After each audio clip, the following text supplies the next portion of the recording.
tidak persoalan duit 100.000 yang ada di dalam tabungan itu, tapi duit 100.000 yang ada di tabungan itu telah memberi mentalitas kaya dalam dirinya.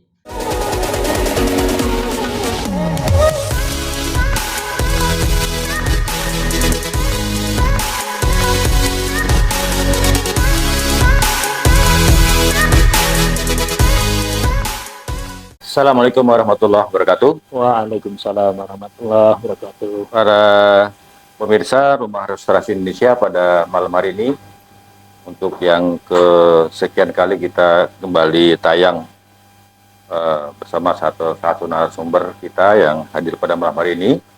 Yang sebelumnya kita membahas hal-hal yang lebih bersifat politis, ekonomi. Kita juga pernah membahas tentang pemilu, membahas tentang kebijakan publik, pajak, dan sebagainya. Malam hari ini kita membahas sesuatu yang mungkin tidak terlalu populis, tapi sangat penting dan bahkan menjadi bagian dari alam vital kehidupan bernegara, yaitu masalah kemiskinan. Masalah kemiskinan ini sebuah dilema yang mungkin kita sedang hadapi, bahwa salah satu problem Indonesia yang hari ini masih kita hadapi adalah soal kemiskinan yang begitu belum bisa tertangani secara lebih serius dibanding beberapa negara seperti negara tetangga Malaysia. Malam hari ini kita kebetulan mendapatkan dihadiri oleh narasumber yang kompeten. Saya perkenalkan, beliau adalah Mas Saad Suharto. Assalamualaikum Mas Saad. Waalaikumsalam warahmatullahi wabarakatuh. Beliau adalah sosok yang memang sudah lama saya kenal. Ya, kami sama-sama menjadi aktivis dan beliau ini senior, ya senior saya, dan mungkin juga guru dan pengajar saya waktu saya menjadi aktivis. Jadi saya agak sedikit deg-degan juga menghadapi guru. Nah, ini aja sih sebenarnya. Ya, kompetensi beliau itu memang di samping sebagai owner dari Baitul Tamsis, ya. Ya, Baitul Tamsis. Juga penggiat dan pendiri beberapa BMT. Ya. BMT ini kan sangat lekat dengan UMKM dan dunia ekonomi kelas menengah ke bawah. Saya kira dengan pengalaman-pengalaman itu Mas Saad nanti akan bisa menjelaskan dan memaparkan kepada kita tentang bagaimana cara kita menangani kemiskinan yang menjadi problem besar kita. Nah, kira-kira kalau saya boleh tanya sebagai pertanyaan awal, apa sih yang ada dalam persepsi Mas Saad tentang kemiskinan di Indonesia? Iya, jadi mungkin saya akan awali terlebih dahulu. Salam untuk pemirsa Rumah Restorasi Indonesia. Jadi mengapa suatu negara itu menjadi miskin? Saya kira itu pertanyaan awal yang akan kita ketengahkan dulu di Rumah Restorasi Indonesia kita ini. Jadi saya melihat bahwa kita ini kalau kita lihat ada dua resources pokok, ya, ada natural resources dan human resources. Nah, di sisi sumber daya alam ini, bagaimana kita mengambilnya, kapan kita mengambilnya, siapa mendapatkan apa, itu yang kemudian nanti akan berpengaruh terhadap siapa mendapatkan apa ini, kemudian nanti akan berpengaruh terhadap kemiskinan. Kita melihat bahwa natural resources ini kan tidak kemudian begitu saja. Dia harus kita olah, dia harus kita jadikan sesuatu. Tetapi akses terhadap sumber daya alam ini, apakah ini kemudian dia akan mendapatkan akses ekonomi atau tidak, akses informasi atau tidak, akses konsesi apa tidak, itu nanti juga akan berpengaruh terhadap diri masyarakat tersebut. Memang ada pertanyaan, apakah kemudian pada masyarakat yang natural resources-nya rendah itu kemudian bisa dikatakan masyarakatnya pasti miskin. Ternyata tidak juga, banyak yang berkelimpahan resources bagaimana negara kita, tetapi juga yang berada di dalam jurang kemiskinan juga banyak. Nah, di dalam banyak penelitian hal itu tergantung bagaimana masyarakat tersebut itu membuat institusi terhadap dua hal, institusi terhadap politik dan institusi terhadap ekonomi. Nah, karena itu yang nanti akan menentukan institusi politik misalnya, dia akan menentukan misalnya anggaran itu akan diletakkan pada daerah mana atau akan diberikan pada kelompok sasaran yang mana.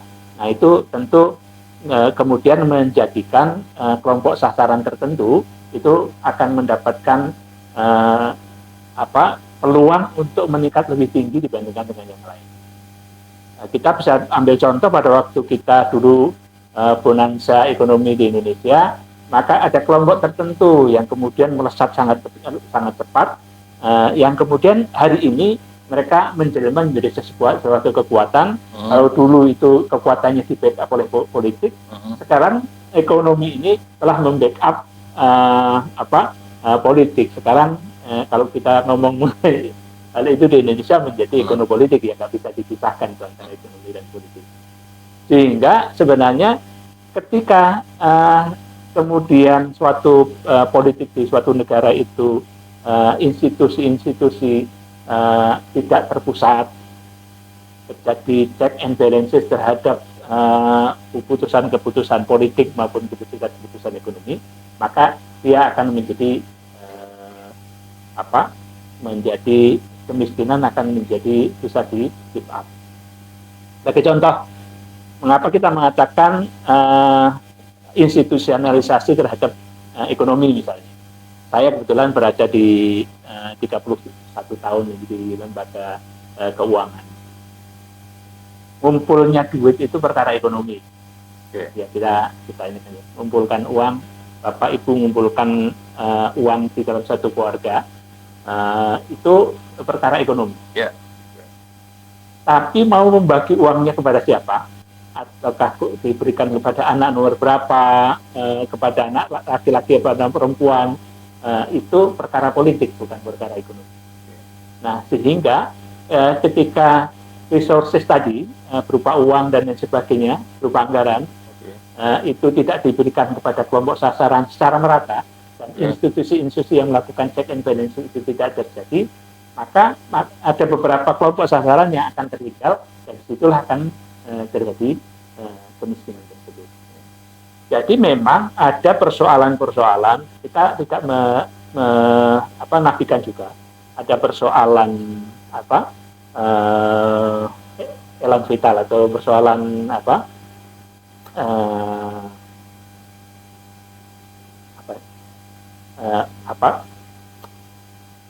dalam diri orang ini untuk semangat untuk keluar dari kemiskinan. Kita tidak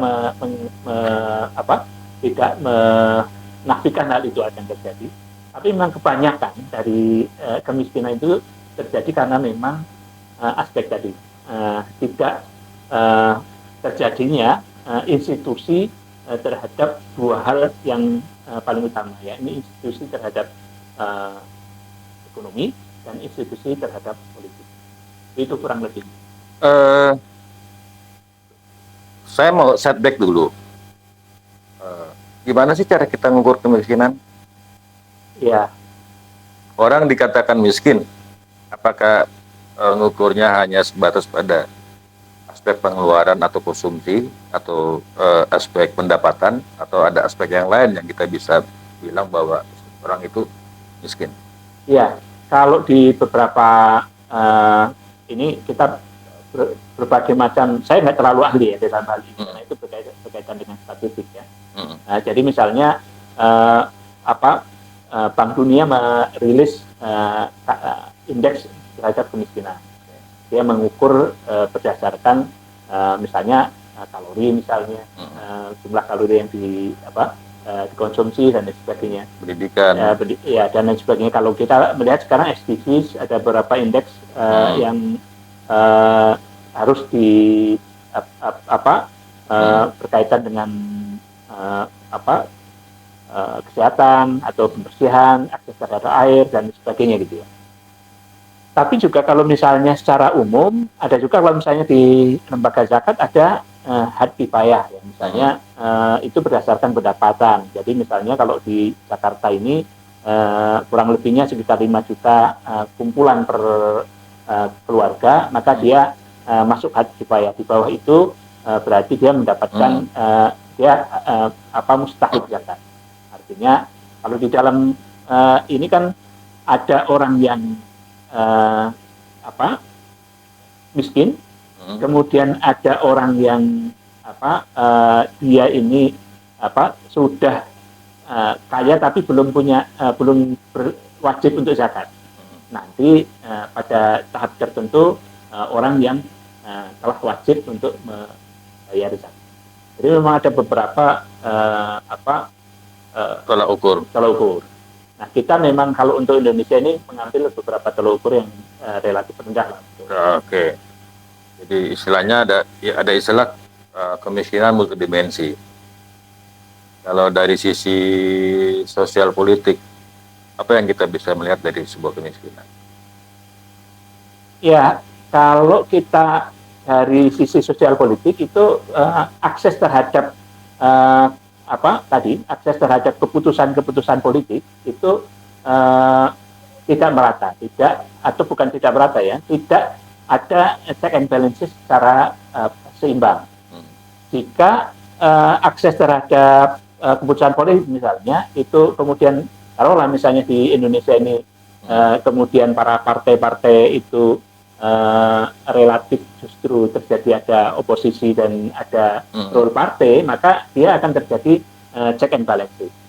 Dan kemudian kalau misalnya selama 5 tahun kemudian ternyata tidak meyakinkan si incumbent, maka para pemilih berhak untuk kemudian memilih orde baru lah. Orde yang kita harapkan bisa membawa perubahan terhadap kebijakan-kebijakan politik yang dirasa oleh masyarakat menjadi lebih memungkinkan untuk mengatasi kemiskinan. Gitu. Nah ini berkaitan dengan hal ini, itu juga kita mengenal kalau sekarang ini ada politik pembiayaan, politik anggaran. Yang paling umum itu kita ngomong mengenai politik anggaran. Yeah. Tapi sebenarnya ada politik pembiayaan juga. Gitu. Jadi kalau misalnya kita melihat beberapa pembiayaan berkaitan dengan lembaga keuangan, harusnya negara punya semacam, kalau dulu ada API ya, Arsitektur Perbankan Indonesia, yang kemudian mengatur mana-mana perbankan yang diharapkan bisa memberikan insentif khusus misalnya untuk ekspor impor misalnya. Termasuk juga untuk pengembangan di daerah-daerah tertentu di Indonesia. Saya sering turun di kampung-kampung.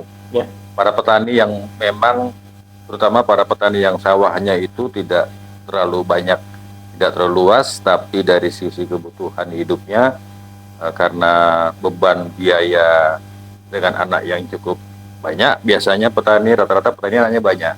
Ya. Jarang petani yang anaknya 1 atau 2 seperti karyawan, kan? Dari situ. Nah, seringkali pemerintah ketika mereka membutuhkan beban biaya untuk produksi sawahnya atau kebunnya, itu diarahkan kepada perbankan untuk memberikan bukan insentif sebenarnya, pinjaman seperti KUR, kan gitu kan? Tapi KUR itu ada 2 macam. Ada mikro, ada makro. Ada yang mikro, ada 2 macam. Ada yang dengan bunga 0%, kul super mikro. Ada yang retail. Yang retail itu bunganya biasanya sekarang ini 6%. Tapi kan dia beban lagi. Nah, pada sisi lain KUR itu secara normatif tidak penggunaan jaminan, tetapi pada prakteknya menggunakan jaminan. Sehingga banyak kasus petani menjaminkan sawahnya sawah itu harganya kalau di beberapa tempat berbeda. Kalau di Sulawesi itu harga sawah lebih mahal daripada harga tanah darat, Oke. kan, atau tanah kebun. Di sana itu 1 hektarnya bisa mencapai, kalau di tengah-tengah posisinya 500 juta. Ya karena memang relatif ya akses Ya. terhadap air harus. Ya, kalau di pinggir jalan itu bisa sampai 700 juta harga per hektarnya.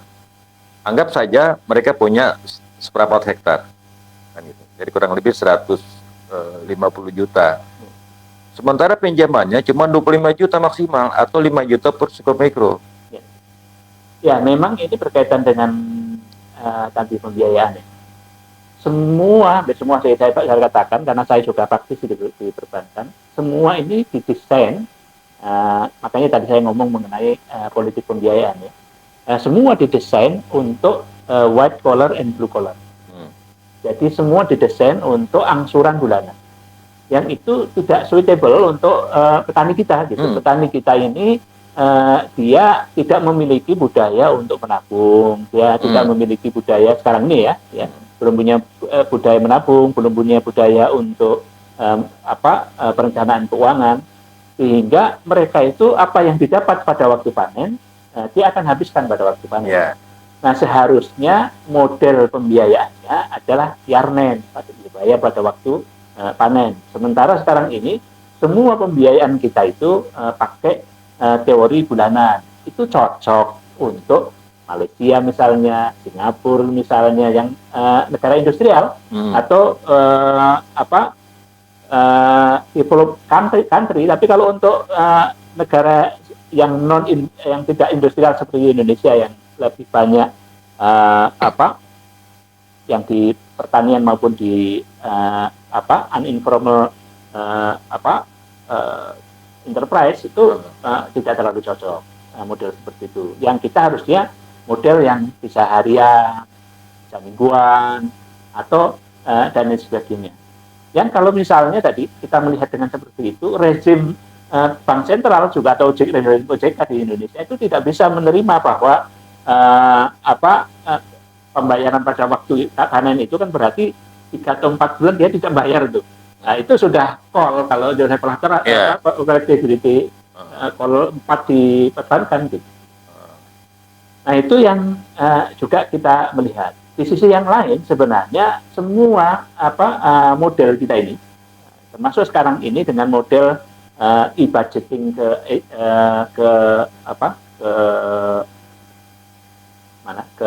desa-desa, itu juga menguras uang di desa. Jadi sekarang ini kalau misalnya kita lihat desa-desa kita itu makin dependen terhadap, jadi desa-desa itu mengalami kuasi pertumbuhan karena pertumbuhan itu didapat dari duit yang datang ke sana, bukan duit yang diputar oleh masyarakat tersebut. Kalau misalnya kita lihat di dalam satu desa, maka kita lihat cash outflow, arus keluar dari desa itu lebih banyak dibandingkan dengan cash inflow. Nah, itu artinya desa tidak produktif. Kalau misalnya Anda tadi Mas Ibron ngomong lebih banyak di desa. Sekarang kita lihat faktor-faktor yang membuat desa itu makin kering itu angsuran motor, kemudian perbankan itu justru mengambil duit dari desa, karena kita melihat, coba kalau kita lihat di semua angka perbankan, loan to deposit ratio dari perbankan itu selalu di atas 60 sekian persen gitu. Artinya duit yang kembali ke masyarakat itu lebih sedikit dibandingkan dengan duit yang didapat dari masyarakat, sehingga duit itu dari desa justru menuju ke kota. Apalagi dengan e-budgeting sekarang ini, dengan duitnya desa yang kalau dulu ya setidak-tidaknya dulu zaman kita belum semaju sekarang ini, itu duit itu dibawa kalau tiap kali cash. Jadi kalau tiap kali ada wing itu berarti itu orang bawa duit, truk uang dibawa gitu. Nah, kemudian di desa memang bagi-bagi, mulai masuk turun ke bank kemudian masuk ke pemerintah daerah, pemerintah masuk ke pemerintah desa dan lain sebagainya gitu. Nah, tetapi di situ ada multiplier, ada duit itu kemudian menciptakan produktivitas. Memang dari sisi yang lain itu akuntabilitasnya rendah. Gitu. Tapi kalau saya sebagai orang yang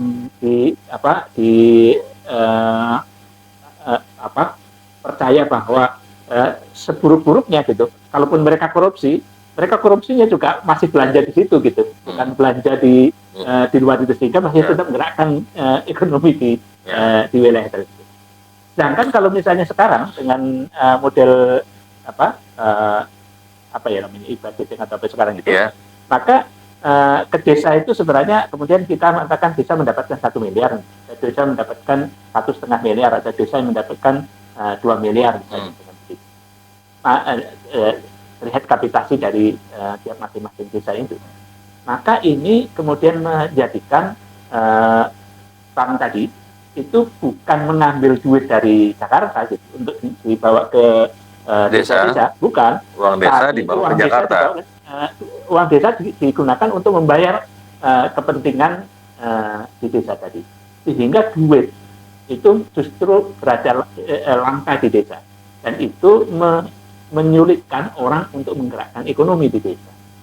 Ini adalah kebijakan yang secara sadar dilakukan, sehingga memang kemudian desa makin lama menjadi makin langka uang gitu, dan itu sulit untuk menggerakkan ekonomi. Dengan kata lain, kemiskinan masih selalu menjadi objek.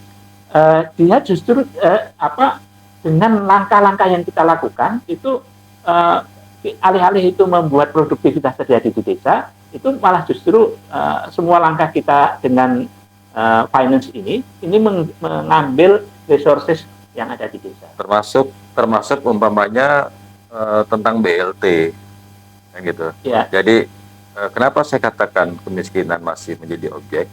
Karena kemiskinan selalu dikaitkan dengan pendapatan. Terus yang keduanya dengan bantuan, kan gitu. Ya, itu juga sisi yang lain. Karena memang ini justru menimbulkan mentalitas tangan di bawah. Gitu. Ini juga satu proses yang biasa sekali menjadi kelemahan dari program-program pemerintah. Karena program-program pemerintah itu justru kemudian menciptakan dependensi terhadap program itu sendiri. Artinya kalau kita melihat ya, dulu ada desa swadaya. Ya. Nah, sekarang ini kalau desa swadaya itu agak mending. Kalau kita bisa belajar ada satu program besar yang dilakukan di Korea Selatan, namanya Simalundong. Simalundong itu sebenarnya hampir sama dengan desa swadaya kita itu. Jadi pada waktu awal di sana semua diberi insentif sama. Waktu itu semen ya, diberi semua diberi semen. Kemudian masing-masing desa itu diberi kesempatan untuk mengembangkan program-program yang terbaik yang mereka bisa lakukan. Maka bagian kemudian membuat rumah-rumah, disebutkan oleh Ramburat Baya itu rumah-rumah kuning itu, atau kemudian dibuat menjadi paginisasi desa dan lain sebagainya gitu. Nah, semakin mereka ini kreatif membuat itu, semakin mereka diberi insentif lebih oleh pemerintah. Nah, sehingga produktivitas masyarakat itu kemudian terbangun. Nah, kemudian terjadi begitu desa ini bisa maju, maka kemudian desa yang lain semakin terhadap desa tersebut, belajar dari desa yang maju tersebut, dan kemudian secara bersama-sama ini bisa kemudian maju. Nah, di dalam hal ini tadi saya mengatakan mengenai institusi. Maka menurut saya ini yang sebenarnya bagi kita itu sering lupa. Kita sering kadang-kala memberi program itu secara langsung. Tidak kemudian berpikir bahwa di bawah sana itu seharusnya yang terbangun itu adalah institusi. Jadi kalau saya sering, karena saya dianukan ini di dalam Islam itu ada 5 maqasid syar'i ya. Hifdzul din, hifdzun nasl, hifdzun nafas, hifdzul mal, hifdzul aql gitu. Bolak-balik ini ya. Ya. Jadi penjagaan terhadap agama, penjagaan terhadap akal, penjagaan terhadap turunan, penjagaan terhadap kemanusiaan, penjagaan terhadap harta benda gitu. Ya. Nah, kalau Jawa bibit, bebet, bobot. Ya, sama, kurang lebih sama. Ya, semacam itulah. Kalau di ini kita sederhanakan menjadi 5 sehat. Sehat rohani, sehat jasmani, sehat intelektual, sehat finansial, sehat lingkungan dan sosial gitu.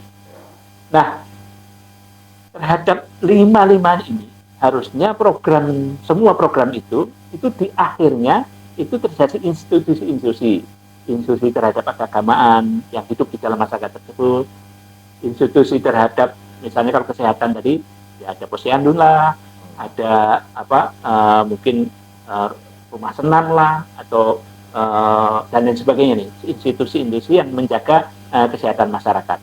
Kemudian kalau dari sisi finansial harusnya ada lembaga-lembaga finansial yang kemudian hidup dan didedikasikan untuk kalau termasuk tadi desa itu adalah desa pertanian, maka kita harus siapkan untuk pertanian. Desa itu desa industri. Bagaimana kalau misalnya selama ini sentra-sentra industri yang semacam itu juga selama ini kita belum cukup berhasil ya membangun desa sentra industri seperti itu. Misalnya di Tumang, di Boyolali gitu ya, yang selama ini mereka ini kalau misalnya kita lihat yang membangun lampu-lampu di Bandara Soekarno-Hatta yang lama yang ikonik itu dari Tumang itu, yang bagus-bagus itu, kubah-kubah yang tembaga yang indah-indah itu dari sentra desa itu. Gitu. Yeah. Cuman ketika kita masuk pembiayaan, kita ngomong mengenai pembiayaan yang ini kita masih keteteran. Kita belum punya suatu lembaga yang memang punya dedikasi khusus untuk itu. Sehingga menurut saya memang sebaiknya kita juga harus ketika kita membuat program-program pengentasan kemiskinan itu bukan hanya kepada orangnya secara langsung, tapi kita pikirkan juga pembangunan institusi-institusi yang dengan institusi itu kita bisa meningkat. Sebagai contoh nih, saya karena waktunya terbatas juga ya, dari ini kita contohnya kita bisa mencontohkan misalnya Muhammadiyah. Muhammadiyah ini atau NU sama nih, Muhammadiyah NU gitu. Kita melihat mereka telah melintasi satu abad ya, NU Muhammadiyah telah melintasi satu abad. Saya hampir tidak pernah melihat PP Muhammadiyah itu punya program misalnya kami akan membangun misalnya 100 pada tahun ini misalnya 100 PAUD baru gitu. Tidak pernah ada. Gitu. Atau PP Nahdlatul Ulama juga membuat semacam itu, tidak pernah ada. Tapi kenapa pembangunan PAUD baru selalu tumbuh gitu? Karena di tiap-tiap ranting itu ada institusi ranting yang kemudian mereka telah mampu menghidupi dan mengurus mereka sendiri. Nah, andai kita meniru itu untuk pembangunan di Indonesia, maka kita arahkan kepada institusi-institusi ekonomi. Intinya adalah bahwa diharapkan kita kemudian membangun institusi ekonomi di masing-masing desa. Kemudian itu yang industri ekonomi itu kemudian bisa mendapatkan akses terhadap keuangan, akses terhadap informasi yang relatif berimbang, maka kita harapkan kemajuan itu akan kemudian merata. Kemiskinan itu bukan hanya yang melakukan tugas pemberantasan kemiskinan itu bukan hanya pemerintah gitu, tapi masyarakat secara dirinya sendiri kemudian akan menjadi suatu gerakan. Negeri kita ini adalah negeri yang dibesarkan oleh gerakan. Jadi menurut saya untuk mengatasi kemiskinan di Indonesia justru menurut saya lead-nya memang pemerintah, tetapi masyarakat itu dia harus diorkestrasi. Tugas pemerintah inilah yang kemudian memberi inspirasi agar itu kemudian menggerakkan masyarakat agar kemudian bisa mengentaskan kemiskinan oleh mereka sendiri. Ada kemauan untuk menolong diri mereka sendiri. Ya, pemirsa Rumah Rahasia Indonesia, kita kayaknya semakin hangat nih. Dan semakin kita fokus pada persoalan yang sungguhnya itu bagian dari kegagalan kita dalam menangani kemiskinan. Saya dulu tahun pada saat tadi Sadikin menjadi gubernur, saya masih kecil ya. Pak Sadikin itu pernah punya program MHT 3. Itu berjalan sampai dengan Muhammad Hussein Tamrin ya, KIPS, Kampung Improvement Program. Ya. Muhammad Hussein Tamrin itu berjalan sampai dengan Gubernur Suryadi Surya. Dan itu juga efektif karena mereka memiliki program dengan tiga pokok program, yaitu bina lingkungan, bina sosial, dengan bina ekonomi. Meskipun semuanya ini bersifat stimulan, rangsangan bantuan, tapi bisa memacu orang untuk bergairah, meningkatkan diri, dan source-nya juga dapat tepat sasaran dan seterusnya, dan programnya lebih kepada bottom up, bukan top down. Nah, kita masuk ke era sekarang, kenapa saya melihat ada semacam kemunduran, malah pemerintah tuh dalam menyusun program kemiskinan itu malah bersifat top down. Di beberapa daerah yang memang punya sumber daya alam yang cukup banyak dan sebenarnya bisa menanggung kemiskinan, justru daerah-daerah yang di mana alam mereka dieksplorasi itu malah ketimpangannya tinggi sekali. Padahal saya nggak tahu apakah ini bentuk ketiga-tegasan pemerintah atau memang kemarin kita bicara dengan salah satu narasumber di podcast ini tentang pendapatan negara yang harusnya masuk kas negara tidak dapat, itu mengenai undang-undang perseroan terbatas, terutama pasal menyangkut kewajiban CSR. Dan itu banyak tidak jalan. Kemana larinya CSR? Padahal itu harusnya dikeluarkan oleh perusahaan-perusahaan itu 2% dengan prioritas program orang-orang lokal. Ya. Gimana Mas Saad melihat itu? Jadi memang ada kalau kita ada dua alirannya dalam hal itu. Pertama itu kalau redistribusi. Aliran pertama itu aliran redistribusi. Ya. Yang berikutnya kalau di dalam Islam ada penjaminan sosial. Penjaminan sosial itu istilahnya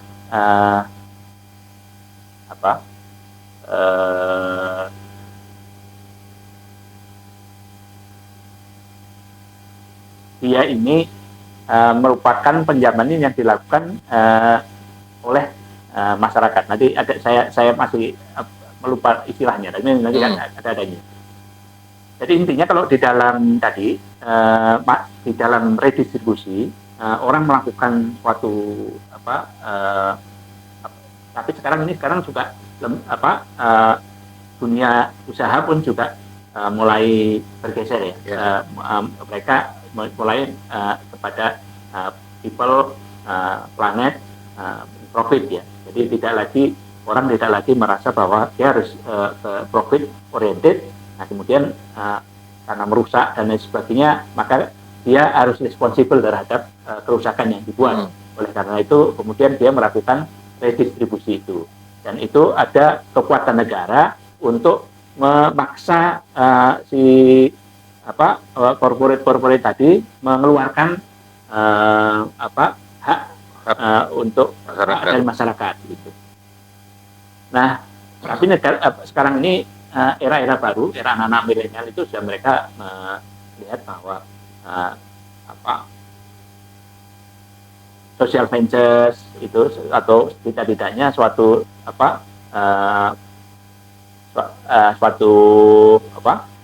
corporate itu juga mempunyai visi sosial ya. Sekarang ada gerakan baru ke arah sana. Nah, tetapi kalau kita lihat di sisi Islam itu redistribusi itu dia tidak bersifat suatu yang demikian ya. Tapi ada dua hal. Yang pertama yang dilakukan dengan pemaksaan itu namanya zakat ya. Jadi itu memang ada kewajiban itu, tetapi tidak mengenai pada suatu corporate, justru mengenai pada individu. Nah, setiap individu dia harus menghitung dirinya, cara dirinya sendiri, dan dia harus jujur. Kejujuran itulah yang kemudian digunakan untuk membayar. Yang kedua, takaful ijtimai, ya, jadi yang saya istilahnya itu adalah takaful ijtimai. Yakni yang pertama adalah pertanggungjawaban atau penjaminan oleh kelompok yang terdekat, nuklir family, ya. Jadi misalnya ayah, ibu, gitu. Kemudian meluas menjadi seluruh ahli waris, para hak berpikir bermacam-macam. Kalau ini sudah misalnya pada waktu-waktu tertentu, misalnya ada orang keluarga meninggal, kemudian dalam keluarga tersebut ada orang yang tidak mampu, misalnya ayahnya yang meninggal ini meninggalkan anak-anak yang tidak mampu, maka pamannya lah yang kemudian harus bertanggung jawab terhadap siapa yang mempertanggungjawabkan seluruh yang berada di dalam waris dia. Atau lebih jauh lagi, kalau di dalam Islam yang harus punya kewajiban terhadap hal itu adalah 10 tetangga ke sana, 10 tetangga ke sana, 10 tetangga sana, 10 tetangga ke sana. Sampai kemudian ada yang kelaparan, maka itu berarti merupakan takaful ijtimai, begitu. Ada kewajiban yang muncul karena kita bersosial. Kewajiban kifayah yang muncul karena kita bersosial itu tadi. Nah, ini yang kemudian harusnya di dalam tadi pengentasan kemiskinan itu kita membagi kepada hal-hal yang semacam ini. Artinya di negeri yang seperti Indonesia, yang di mana mayoritas Muslim, harusnya kekuatan yang semacam ini pun juga harusnya dihidupkan kembali. Kekuatan semacam ini mama ya di Sumatera Barat misalnya, atau kekuatan rumpun ya. Ini juga perlu dihidupkan, karena hal itu sebenarnya sejalan dengan takaful ijtimai tadi yang kita tidakkan. Dan itu kearifan lokal. Ya, jangan sampai kemudian semua program-program pemerintah itu kemudian memotong justru kearifan-kearifan lokal yang sebenarnya sudah ada, yang sudah hidup di masyarakat kita. Iya, sama di tempat saya tinggal, Sulawesi. Ya. Itu kewajiban orang tua itu hanya melahirkan. Bagaimana cara membesarkan dan bahkan memberi nafkah kalau ada kekurangan, bahkan menikahi, itu urusan rumpun. Kan gitu. Itu ya? Ya, itu masih ada. Ya. Meskipun memang sudah sedikit terdistorsi, terutama menyangkut mahar, yang kadang-kadang terlalu membebani pihak yang melamar, kan gitu, itu masih ada. Panaik ya. Kalau panaik istilahnya. Nah, yang saya ingin lihat itu adalah bahwa gerakan yang tadi Anda katakan sebagai sebuah gerakan sosial, itu kan kebutuhan sosial, ya, itu pernah di Bangladesh kan, juga dilakukan itu kan, itu mampu mengatasi kemiskinan. Tapi memang itu kan butuh pihak lain yang ikut menyadarkan orang sehingga dia bisa seperti itu. Nah, satu itu. Terus yang keduanya ada peran pemerintah, harusnya kan gitu. Tapi pemerintah itu selalu mengarahkan seperti yang tadi kita bicarakan. Ya, kalau saya mengatakan bahwa kalau kita kembali kepada konsep dasar Ibnu Taimiyah, ya, pemerintah itu ibunya pasar, gitu. Ya. Jadi memang betapapun sebagai ibunya pasar, dialah yang menggerakkan pasar itu, termasuk dalam hari ini. Jadi memang sebaiknya betapapun kita harus menyadari bahwa pemimpin kita itu adalah pemimpin yang mampu memberi inspirasi kepada seluruh masyarakat untuk bahkan sampai itu, kalau misalnya kalau kita belajar dari para shogun atau para samurai di Jepang, ya, itu sampai berani mati sambil tersenyum gitu. Karena inspirasi yang diberikan oleh para pemimpin itu gitu. Nah, pemimpin ini siapa gitu? Tentu bukan hanya pemerintah ya, ada pemimpin informal sebagaimana ulama dan lain sebagainya. Dan saya kira Indonesia yang dengan penuh kita ini kan punya selain negara ya, tapi juga kita ada kita barusan NU, satu abad NU, kita barusan Muhammadiyah sedang lebih dari satu abad. Saya kira kelompok-kelompok inilah yang sebaiknya sekarang ini justru kemudian pemerintah mengundang mereka, kemudian menjadikan mereka menjadi satu kekuatan yang justru akan saling bahu membantu untuk bukan mengundang untuk suara, mengundang untuk membangun inspirasi. Iya. Tapi yang terjadi adalah mengundang mereka untuk memberikan bantuan langsung tunai. Sebenarnya kan itu merusak mental juga. Iya. Jadi saya kira relasi pemerintah dan masyarakat ini, saya kira kita juga karena kita ini kemudian hanya populis ya, hanya program kita itu kemudian 5 tahunan sekali, kemudian apalagi sekarang ini karena mentalitas pedagang yang ada di dalam parlemen kita nih, karena sebagian besar seperti kemarin uang 500 triliun untuk kemiskinan, nggak jelas kemana larinya dan hanya digunakan untuk lebih besar untuk rapat dan studi. Ya, kurang lebih dengan mentalitas pedagang itu menyebabkan 5 tahun itu menjadi kemudian nanti 2 tahun pertama, makanya kalau sekarang ini kita mengatakan 2 tahun pertama itu supaya balik modal gitu. 3 tahun berikutnya berpikir untuk bagaimana menyenangkan orang untuk mencoblos pada pilihan berikutnya gitu. Jadi saya kira kalau demikian terjadi, kita ini hanya akan berlari di dalam satu putaran yang tidak berhenti, tidak akan pernah sampai. Seperti putaran kalau pincir tercerpelai gitu ya. Kita hanya berputar seolah-olah berlari tapi nggak kemana-mana gitu. Nah ini yang kita khawatirkan. Kita perlu ada pemimpin yang berani memotong ini, berani untuk menyatakan kita harus ke sini, dan kita mungkin ada beberapa waktu banyak orang akan membuli pemimpin ini, tapi bedanya antara leader dan dealer itu ya di sini gitu. Ya. Kalau dealer ya dia mesti akan menyenangkan gitu. Tapi kalau leader ya memang dia akan berpikir ini baik dan benar untuk kepentingan Indonesia ke depan. Mudah-mudahan lah 2024 ini kita bisa memilih pemimpin yang benar-benar memberikan inspirasi untuk rakyat, seluruh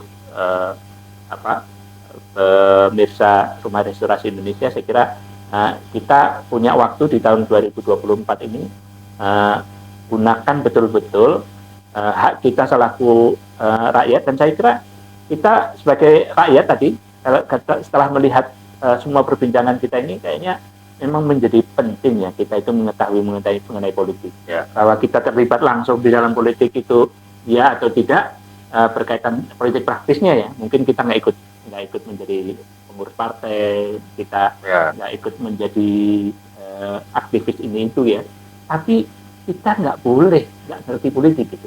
Karena kalau kita nggak ngerti politik, kemudian kita persoalan misalnya kita anggaran itu mau seperti apa gitu, ini masa depan kita ya, sehingga harusnya masyarakat ini harus kita edukasi untuk mengetahui tentang hal ini. Dan saya kira ini saya senang Rumah Restorasi Indonesia ini, mudah-mudahan ini bagian dari edukasi. Masih ada sisa 2 tahun menjelang 24 ya. Ya. Di Misioner. Masihkah optimis dengan program yang sekarang ada di pemerintah? Saya melihat dari sisi optimisme di sini. Pemerintah juga membuat program-program kemiskinan. Cuman ya itu tadi, semua program yang dilakukan ini, saya melihat misalnya kayak yang tadi sekarang ini kan desa itu ya, dana desa. dana desa ya. Dana desa itu bersifat menurut saya dalam desa ini kan menjadi seolah-olah kewajiban pemerintah terhadap desa. Ini secara filosofisnya aja bagi saya yang suka di pembangunan desa gitu. Ini bagi saya ini justru menciptakan tangan di bawah karena merasa bahwa dana desa itu menjadi suatu kewajiban yang harus dibayar oleh pemerintah. Pola relasinya adalah masyarakat itu akan menuntut terhadap pemerintah, gitu kan? Lebihnya karena ini aku orangnya jumlahnya sekian, maka aku harusnya mendapatkan dana sekian. Gitu. Yeah. Bukan kemudian kalau kita melihat di dalam konsep Semau Lundong tadi itu kita meletakkan atau dulu zamannya desa swadaya. Swadaya desa itu melihat bahwa desa itu ada suatu yang bisa untuk menjadi maju. Kita melihat bahwa dulu penciptaan program ini betul-betul sangat serius. Sampai antropolognya, kalau kita menanukan Andun, ibunya si Obama sebagai antropolog ya, betul-betul sampai kemudian sampai nama misalnya petugas BRI yang turun ke lapangan itu tidak boleh disebut sebagai petugas bank gitu, tapi disebut sebagai mantri. Kenapa mantri? Karena mereka ini dianggap mumpuni terhadap persoalan-persoalan ekonomi di pedesaan. Nah ini hal-hal yang pendekatan pembangunan yang saya kira perlu diperbaiki ya. Bahwa berkaitan dengan konsep pembangunan secara umumnya, saya melihat sudah cukup bagus. Cuman dari sisi ini saya melihat bahwa pendekatan ke bawahnya ini justru menciptakan dependensi ya, bukan menciptakan mereka menjadi mandiri, swadaya. Karena pada tahap pertama kemiskinan yang tadi Pak Imron mengatakan, kemiskinan yang paling miskin adalah kemiskinan dia di dalam state of mind dirinya itu dia tidak mempunyai mentalitas untuk berjaya. Ya. Jadi kemiskinan bukan hanya diukur dengan moneter. Iya. Tapi masih banyak aspek yang harus kita anggap seperti kemiskinan intelektual. Tapi kita harus melihat juga masyarakat kita ini masyarakat yang asosiatif. Ya. Jadi begini, bagi contoh saya berada di lembaga keuangan. Masyarakat kita ini melihat dirinya miskin itu simpel. Kalau orang Jawa itu disebut saya merasa miskin. Kenapa? Karena nggak punya rojo koyo. Apa rojo koyo itu? Tidak punya ternak. Kalau dia tidak punya ternak, dia merasa dirinya miskin.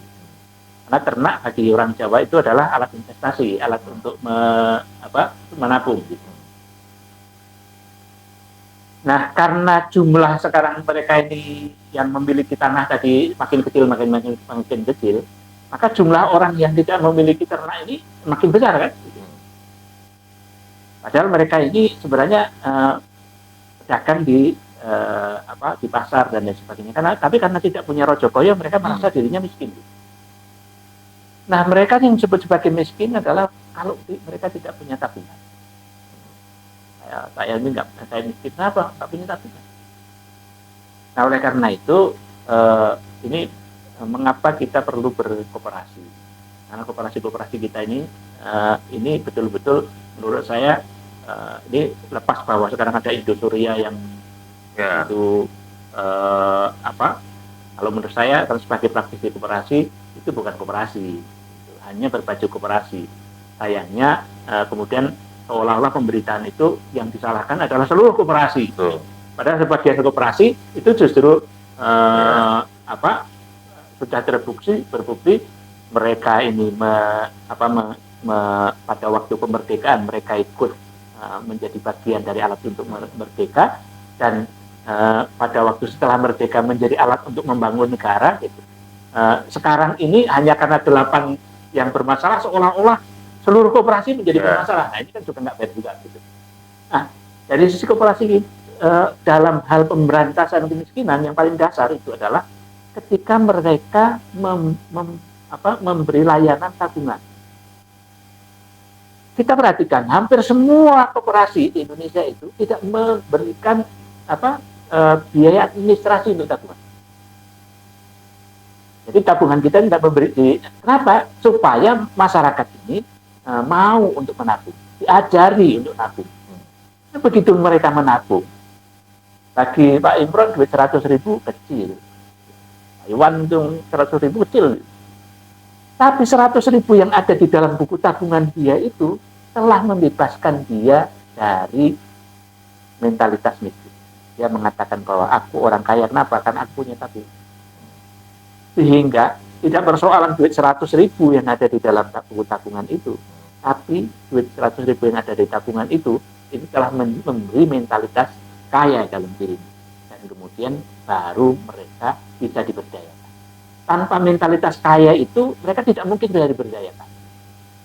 Jadi, di dalam hal ini memang selain tadi, memang kita ngomong mengenai struktur gitu ya, tapi kita juga harus mengerti mengenai tadi kultural masyarakat yang perlu kita dekati agar kita bisa membuat mereka ini mengentaskan kemiskinan dari diri mereka sendiri, punya marwah, punya dignity, punya inisiatif untuk keluar dari kemiskinan.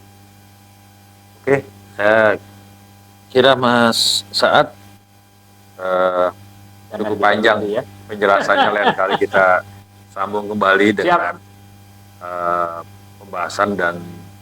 pembahasan yang berbeda-beda, dan mudah-mudahan Mas Saad bisa betah nih, siap. Memberikan ide-ide, gagasan, pemikiran buat teman-teman di Rumah Rahasia Indonesia yang pada akhirnya nanti kita akan rumuskan menjadi satu konsep dasar tentang bagaimana cara kita mengentaskan kemiskinan. Meskipun memang mengentaskan kemiskinan bukan seperti kita membalik telapak tangan. Ya, banyak. Saya kira itu sahabat Rumah Rahasia Indonesia, kita sudah sampai di penghujung acara. Sebelum saya tutup, mungkin ada closing statement dari Mas Saad, silakan. Ya, saya kira kembali kepada yang saya sampaikan di muka ya. Intinya adalah memang berkaitan dengan kemiskinan ini, kita melihat bahwa kita perlu untuk memperhatikan bagaimana negara kita ini membangun institusi-institusi ekonomi dan institusi-institusi politik agar check and balances terhadap keputusan-keputusan ekonomi, keputusan-keputusan politik, kemudian agar akses terhadap resources, akses terhadap informasi, akses terhadap konsesi juga itu bisa makin merata. Dan dengan demikian saya berharap bahwa dengan institusi-institusi yang ada, Indonesia akan lebih sejahtera di masa yang akan datang. Memang kita perlukan restorasi untuk Indonesia. Terima kasih. Oke, sahabat Restorasi Indonesia, kita cukupkan diskusi kita pada hari ini, dan kita ketemu pada episode diskusi yang akan datang.